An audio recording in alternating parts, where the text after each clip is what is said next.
ನಮಸ್ಕಾರ. ಕರ್ನಾಟಕ ರಾಜ್ಯದ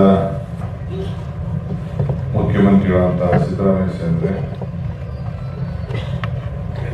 ವೇದಿಕೆಯಲ್ಲಿರುವಂತ ಎಲ್ಲ ಗೌರವಿತ ನಮ್ಮ ಪಕ್ಷದ ಕಾರ್ಯದರ್ಶಿಗಳೇ, ಪದಾಧಿಕಾರಿಗಳೇ, ಮಂತ್ರಿಗಳೇ, ಶಾಸಕ ಮಿತ್ರರೇ, ಮಾಜಿ ಶಾಸಕರೇ, ಕಾರ್ಯಕರ್ತರೇ, ಜಿಲ್ಲಾ ಕಾಂಗ್ರೆಸ್ ಅಧ್ಯಕ್ಷರೇ, ಬ್ಲಾಕ್ ಕಾಂಗ್ರೆಸ್ ಅಧ್ಯಕ್ಷರೇ, ಸ್ನೇಹಿತರೆ, ನೆಹರು ಅವರ ಪುಣ್ಯತಿಥಿ ಆಚರಣೆ ಮಾಡ್ತಾ ಇದ್ದೀವಿ. ನೆಹರು ಅವರ ಹೆಸರೇ ಕಾಂಗ್ರೆಸ್ ಕಾರ್ಯಕರ್ತರಿಗೆ, ಕಾಂಗ್ರೆಸ್ ಪಕ್ಷಕ್ಕೆ ಒಂದು ದೊಡ್ಡ ಸ್ಫೂರ್ತಿ. ಈ ದೇಶಕ್ಕೆ ನಾವೆಲ್ಲ ಸಂವಿಧಾನ ಅಡಿಯಲ್ಲಿ ನಾವು ಕೆಲಸ ಮಾಡ್ತಾ ಇದ್ದೇವೆ. ಒಂದು ಸರಿಯಾದ ರೀತಿಯಲ್ಲಿ ಒಂದು ಫೌಂಡೇಶನ್ ಹಾಕಿ ಕೆಲಸ ಮಾಡ್ತಾ ಇದ್ದೀವಿ ಅಂತಂದ್ರೆ ಇಡೀ ದೇಶಕ್ಕೆ ನೆಹರು ಅನ್ನೋದನ್ನ ಯಾರು ಕೂಡ ಇತಿಹಾಸವನ್ನ ಬದಲಾವಣೆ ಮಾಡಲಿಕ್ಕೆ ಸಾಧ್ಯ ಇಲ್ಲ. ಇವತ್ತು ಬಿಜೆಪಿಯವರು ಪಾಪ ಬಹಳ ಪ್ರಯತ್ನ ಮಾಡ್ತಾ ಇದ್ದಾರೆ. ನೆಹರು ಮಾಡೋ ಹೆಸರನ್ನ ತೆಗಿಬೇಕು ಇತಿಹಾಸದಲ್ಲಿ ಇರ್ತೀವಿ.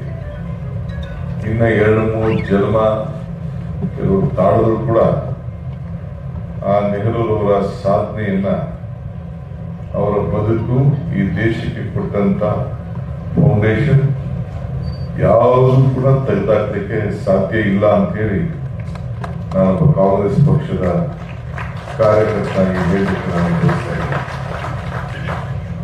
ನಾನು ಮೊನ್ನೆ ರಾಜೀವ್ ಗಾಂಧಿ ಅವರ ವಿಚಾರ ಮಾತಾಡಬೇಕಾದ್ರೆ ಒಂದು ವಿಚಾರ ಹೇಳಿದೆ. ಸ್ಥಳೀಯ ಸಂಸ್ಥೆಗಳ ವಿಚಾರದಲ್ಲಿ ನೀವೆಲ್ಲ ಕಾರ್ಯಕರ್ತರು ರಾಜೀವ್ ಗಾಂಧಿ ಅವರು ಯಾಕೆ 73rd 74th ಅಮೆಂಡ್ಮೆಂಟ್ ತಂದ್ರು ಅಂತ ಹೇಳಿ ಕೆಲವು ವಿಚಾರವನ್ನು ಚರ್ಚೆ ಮಾಡ್ತಾ ಇದ್ದೆ. ಹಂಗೆ ನೀವೆಲ್ಲ ಗಮನದಲ್ಲಿ ಇಟ್ಕೊಳ್ಬೇಕು. ನೆಹರೂರವರು ಸ್ವತಂತ್ರ ಸಂಗ್ರಾಮದ ಪೂರ್ವದಲ್ಲೂ ಕೂಡ ಹಲವಾರು ಮುನ್ಸಿಪಾಲಿಟಿಯ ಸದಸ್ಯರಾಗಿ, ಅಧ್ಯಕ್ಷರಾಗಿ ಕೆಲಸ ಮಾಡಿದ್ದಾರೆ.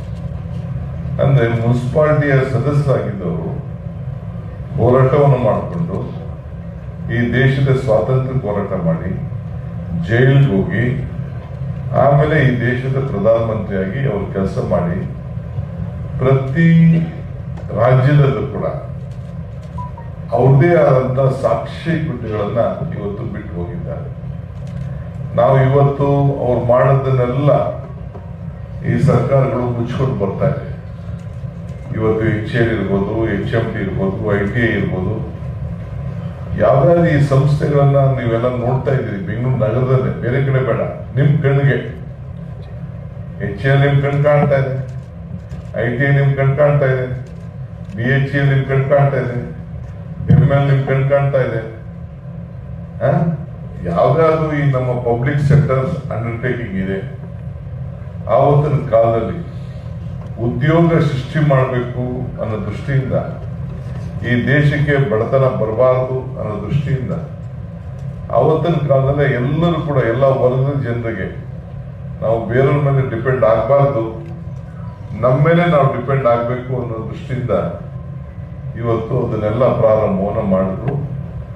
ಈಗ ಆವತ್ತು ಮಾಡಿದಂತ ಆಸ್ತಿಗಳನ್ನ ಇವತ್ತು ಮಾರ್ಕೊಂಡು ಇವತ್ತು ರಾಜ್ಯ ರಾಷ್ಟ್ರಗಳು ಇವತ್ತು ಬೇಕಾದಷ್ಟು ಅದರಿಂದ ಲಾಭವನ್ನು ಪಡ್ಕೊಂಡು ಬರ್ತಾ ಇದೆ. ಅಂದ್ರೆ ಉದ್ದೇಶ ಒಂದು ಯಾವ ದಿಕ್ಕಿನಲ್ಲಿ ಈ ದೇಶವನ್ನು ತೆಗೆದುಕೊಂಡು ಹೋಗ್ಬೇಕು. ಈಗ ನಾವು ಪ್ರಜಾಪ್ರಭುತ್ವ ಮಾತಾಡ್ತಾ ಇದ್ದೀವಿ.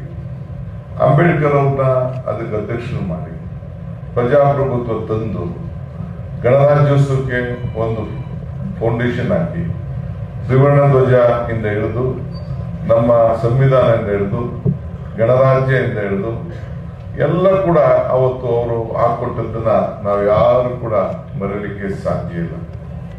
ನಮ್ಮ ಹೆಣ್ಮಕ್ಳ ಬಗ್ಗೆ ಅವ್ರಿಗೆ ವಿಶೇಷವಾದಂತ ಗೌರವ. ಅವ್ರು ಹೇಳ್ತಾರೆ, ಹೆಣ್ಮಕ್ಳು ಸುಖವಾಗಿದ್ರೆ, ಮಹಿಳೆಯರು ಸಂತೋಷವಾಗಿದ್ರೆ ದೇಶ ಸಂತೋಷವಾಗಿರ್ತದೆ ಅಂತೇಳಿ ಅವರು ಮಾತನ್ನ ಕೂಡ ಅವ್ರು ಹೇಳಿದ್ರು. ಹಂಗೆ ನಾವು ಕೂಡ ನಮ್ಮ ಸರ್ಕಾರ ಕೂಡ ಹೆಣ್ಣು ಕುಟುಂಬದ ಕಣ್ಣು ಅಂತ ಹೇಳಿ ಆ ಹೆಣ್ಮಕ್ಳು ಶಕ್ತಿಶಾಲಿಯಾಗಿರ್ಬೇಕು, ಕುಟುಂಬ ಚೆನ್ನಾಗಿದ್ರೆ ಊರು ಚೆನ್ನಾಗಿರ್ತದೆ, ಮನೆ ಚೆನ್ನಾಗಿರ್ತದೆ ಅಂತ ಹೇಳಿ ನಾವು ಕೂಡ ಹೆಣ್ಮಕ್ಳಿಗೆ ಅನುಕೂಲ ಆಗಲಿ ಅಂತೇಳಿ ಈ ನಮ್ಮ 5 ಗ್ಯಾರಂಟಿಗಳಲ್ಲಿ 4 ಗ್ಯಾರಂಟಿಗಳು ನೇರವಾಗಿ ಹೆಣ್ಮಕ್ಳಿಗೆ ಅವರ ಕೈಗೆ ಅವರನ್ನ ಆರ್ಥಿಕವಾಗಿ ಸಾಮಾಜಿಕವಾಗಿ ಶಕ್ತಿ ತುಂಬುವಂತ ಕೆಲಸವನ್ನು ಕೂಡ ಇವತ್ತು ನಾವು ಮಾಡ್ಕೊಂಡು ಬರ್ತಾ ಇದ್ದೇವೆ. ಇವತ್ತು ನೆಹರು ಅವರ ಹುಟ್ಟಿದ ದಿನ ನಾವು 14 ಪುಣ್ಯತಿಥಿ ದಿನ ನಾವು ಮಕ್ಕಳ ದಿನಾಚರಣೆ ಅಂತೇಳಿ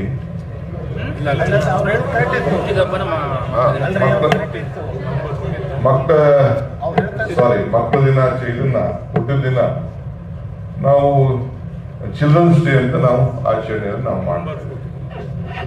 ಅವ್ರು ಕೇಳ್ತಾರೆ ಕೆಲವರು ಆ ಸಂದರ್ಭದಲ್ಲಿ ಏನಕ್ಕೆ ನೀವು ಇದನ್ನ ಹೇಳ್ತಾ ಇದ್ದೀರಿ, ನಿಮ್ಮ ಹೆಸರು ಯಾಕೆ ಬೇಡ ಅಂತ ಹೇಳಿ ಅವ್ರು ಹೇಳ್ತಾರೆ, ಈ ದೇಶದಲ್ಲಿ ಈ ಮಕ್ಕಳ ಮೇಲೆ ನಾವು ನಂಬಿಕೆ ಇರಬೇಕು.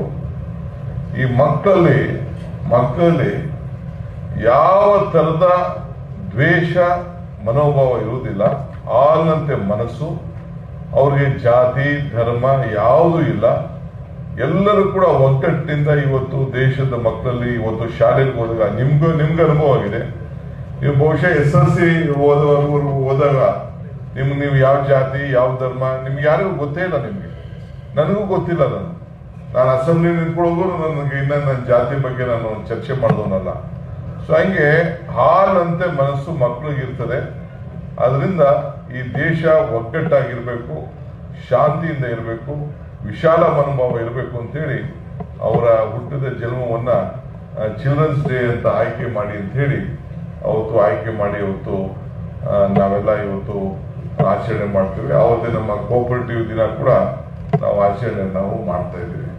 ಹಂಗೆ ಇವತ್ತು ನಮ್ಮ ದೇಶದಲ್ಲಿ ಅವರ ಪ್ರತಿಯೊಂದು ಸಾಕ್ಷಿ ಗುಡ್ಡೆಗಳು ಈ ಪ್ರಜಾಪ್ರಭುತ್ವದ ವ್ಯವಸ್ಥೆಗೆ ಕೊಟ್ಟಂತದ್ದು, ಸಂವಿಧಾನ ವ್ಯವಸ್ಥೆಗೆ ಕೊಟ್ಟಂತದ್ದು ಎಲ್ಲ ಕೂಡ, ಆಮೇಲೆ ಕೈಗಾರಿಕಾ ಕ್ಷೇತ್ರದಲ್ಲಿ ಅಭಿವೃದ್ಧಿಗೆ, ಅಂತಾರಾಷ್ಟ್ರ ಮಟ್ಟದಲ್ಲಿ ವಿದೇಶ ನೀತಿಗಳು, ಆಮೇಲೆ ಹೊರಗಡೆ ದೇಶದವರು ನಮ್ಮ ದೇಶದ ಬಗ್ಗೆ ಪ್ರಾರಂಭ ಮಾಡಿದಂತ ಒಂದು ಗೌರವ, ಇವೆಲ್ಲ ಕೂಡ, ಆಮೇಲೆ ಟ್ರಾನ್ಸ್ಫಾರ್ಮೇಶನ್ ಆಫ್ ಪವರ್, ಬ್ರಿಟಿಷರ್ಸ್ಗೂ ನಮಗೂ ಮಧ್ಯೆ ಇದ್ದಂತ ಬಹಳ ಈಸಿ ಟ್ರಾನ್ಸ್ಫಾರ್ಮೇಶನ್ ಕೂಡ ಅವರ ಗೌರವ, ಅವರ ಘನತೆಗೆ ತಕ್ಕಂತೆ ಬಹಳ ಇಡೀ ವಿಶ್ವ ಅವರನ್ನ ಬಹಳ ಗೌರವದಿಂದ ಕಾಣ್ತಿದ್ದನ್ನ ಕೂಡ ಇತಿಹಾಸದಲ್ಲಿ ಇವತ್ತು ನಾವೆಲ್ಲ ನೋಡ್ಕೊಂಡು ಬಂದಿದ್ದೇವೆ.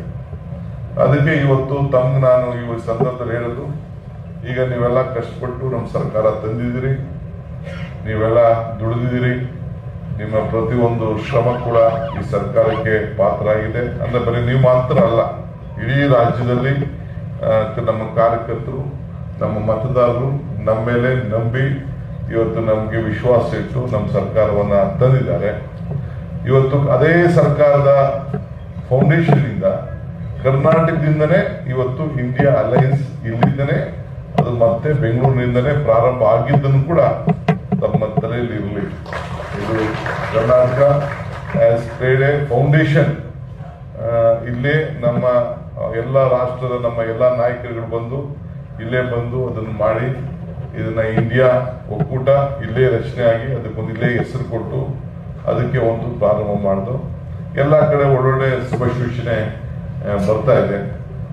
ಬಹುಶಃ ನಮ್ಗೆ ಏನಾದ್ರು ಹೆಚ್ಚು ಕಮ್ಮಿ ಆಗದೆ EVM ಏನೇನೋ ಮಾತಾಡ್ತಾರಲ್ಲ, ಅದೆಲ್ಲ ಏನು ಹೆಚ್ಚು ಕಮ್ಮಿ ಆಗಿಲ್ಲ ಅಂತಂದ್ರೆ ನಮ್ಗೆ ಜನ ಸಂಪೂರ್ಣವಾಗಿ ನಮ್ಗೆ ಆಶೀರ್ವಾದ ಮಾಡಿದ್ದಾರೆ ಅನ್ನೋ ಒಂದು ನಂಬಿಕೆ ಕೂಡ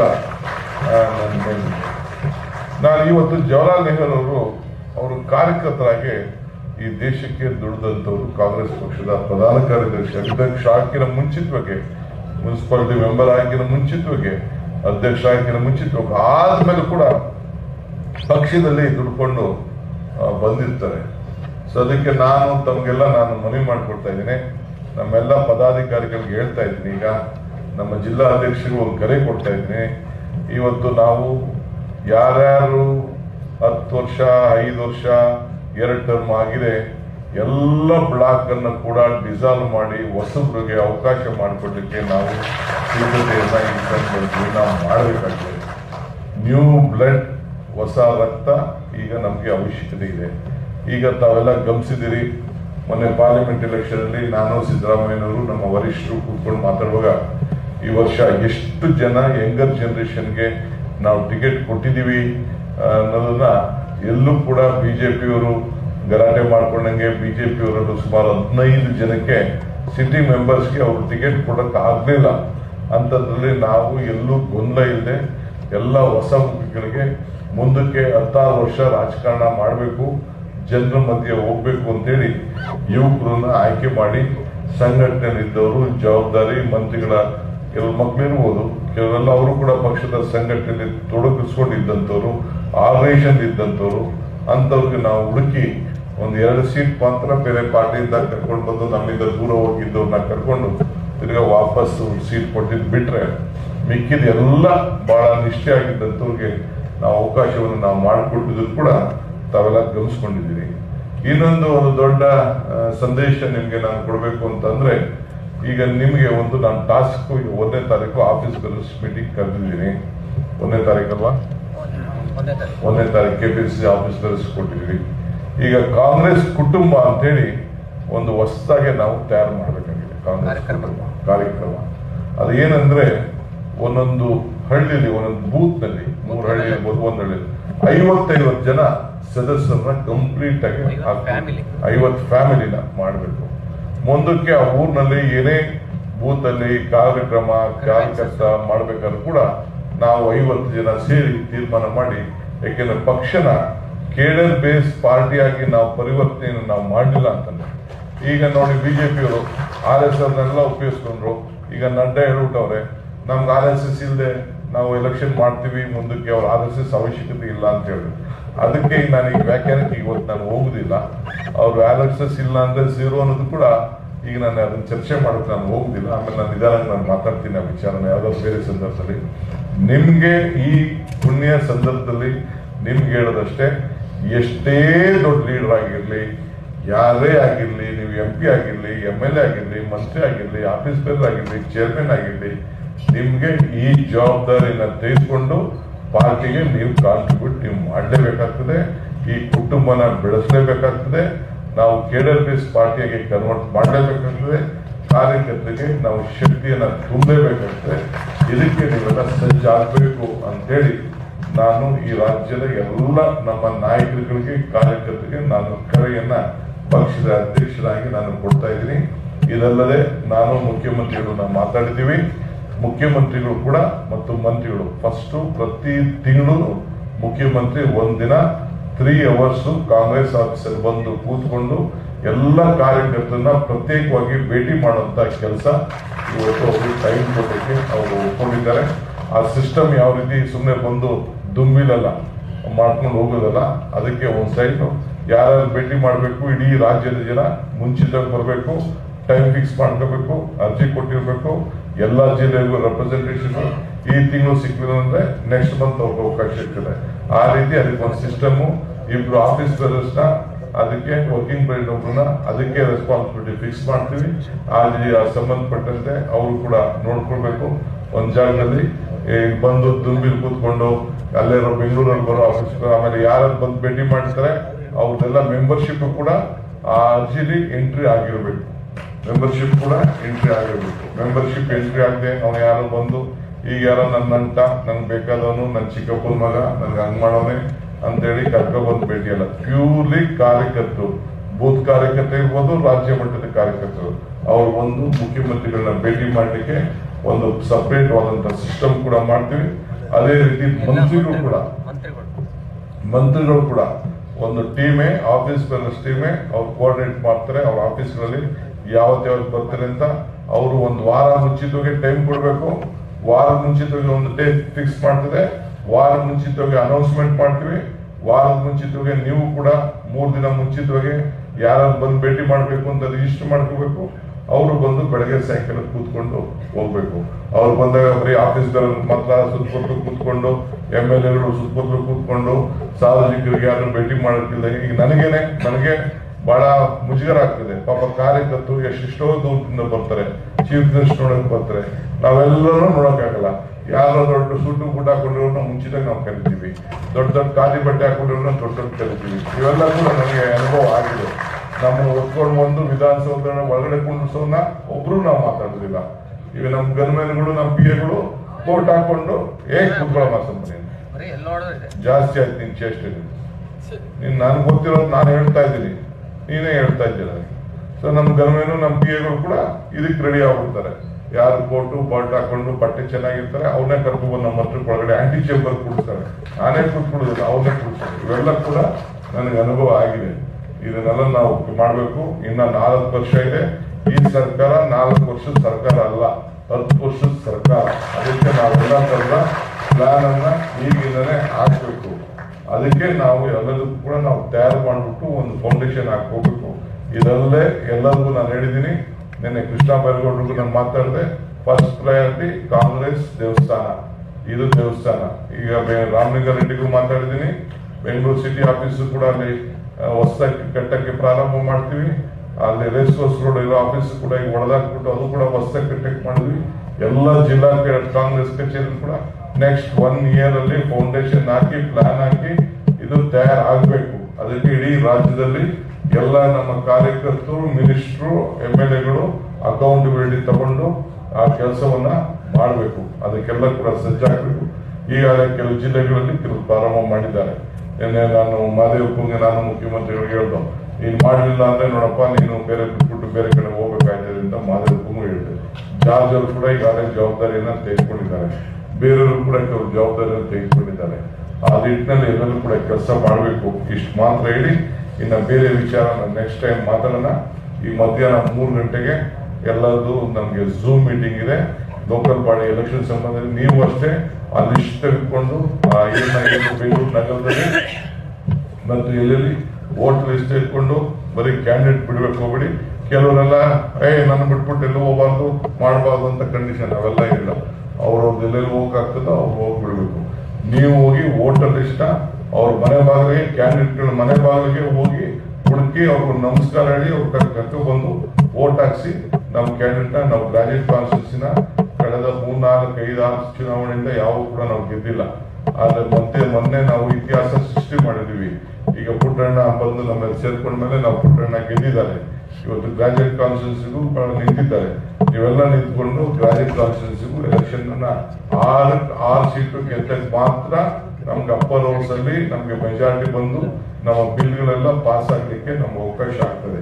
ಇದಕ್ಕೆ ನೀವೆಲ್ಲ ಸಹಕಾರ ಮಾಡಬೇಕು ಅಂತ ಹೇಳಿ ತಮ್ಮಲ್ಲಿ ನಾನು ಪ್ರಾರ್ಥಿಸಿ ನನ್ನ ಮಾತು ಮುಗಿಸ್ತೀನಿ. ಎಲ್ಲರಿಗೂ ನಮಸ್ಕಾರ. ಕಾರ್ಯಕ್ರಮದ ಕೊನೆಯ ಘಟ್ಟ ಈಗ ಕರ್ನಾಟಕ